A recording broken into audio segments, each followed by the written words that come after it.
Welcome to the Windows Computer and Technology channel, and we have a new version of Firefox. Yes, the only browser that is not Chromium based is now at version 150.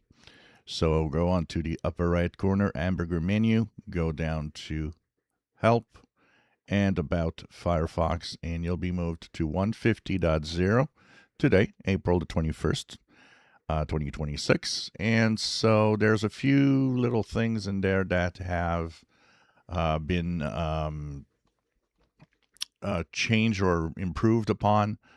For example, if you go on a web page and you want to, see something that has a link, but want to have the other page still open, you can have split view, which is something that they started not long ago on Firefox.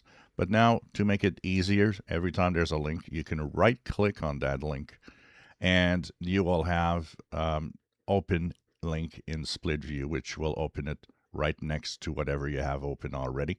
So this is a easy way to have split view of any links of a web page that you have. And there's a few improvements with the internal VPN. There's a VPN, of course, in Firefox, which is free. They have tweaked the VPN to make it a little better. And also, they've fixed a few bugs that were in the browser itself.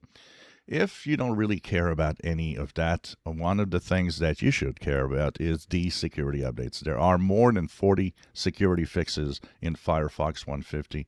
So just for that reason, upgrading to 150 from 149 is a good idea. It fixes all the 40 plus security flaws. A lot of them are high severity. None of them seem to be critical. It's really high severity or moderates in most cases.